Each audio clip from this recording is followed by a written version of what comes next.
Sana all.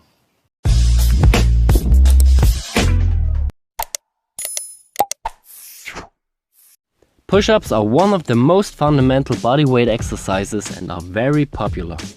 The movement is simple, can be done everywhere, and it's very effective because you are using a lot of muscles at the same time.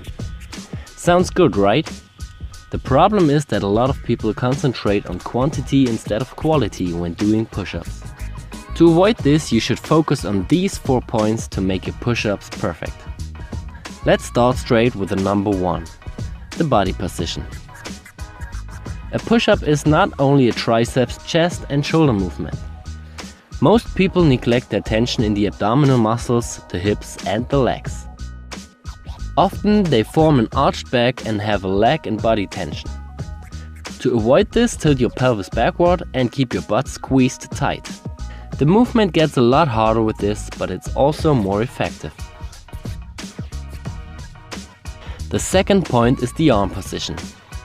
The arm position doesn't really matter in terms of the perfect execution. A perfect push-up can be done with a wide or a narrow grip, but it's important to place your wrists in a nearly vertical line under your shoulder when you do the standard push-up. There are still exceptions for that rule, for example when you are doing pseudo planche push-ups, which puts the focus more on your shoulder. Or when you're doing sphinx push-ups, which are a triceps dominant movement. If you are working with standard push-ups and choose a wider grip, it involves the chest more than a close grip, and a close grip sets the focus more on your triceps. The only thing you should avoid completely are out-flared elbows, because this puts a lot of stress on your shoulder, which can lead to injuries. The closer you place your arms to the body, the more your elbows point backwards. The wider you place your arms, the more your elbows going away from your body, but they still point more backwards than to the side. The third point is the range of motion. This is quite simple, just don't cheat. Go all the way up and all the way down and let your body straight. Don't decrease the range of motion by bringing your head forward or your hips down. The last point is the shoulder blade movement. This is a very neglected point.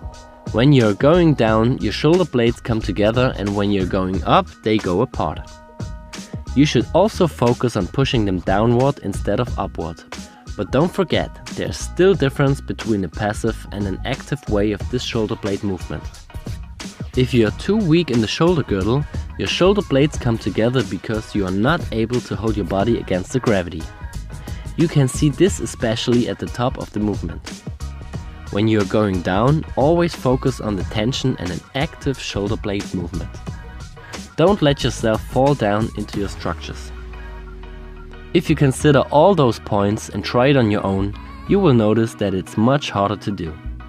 Maybe your amount of maximum repetitions will drop, but that doesn't matter.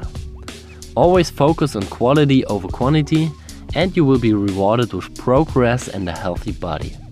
If you have any questions to this topic, just leave a comment.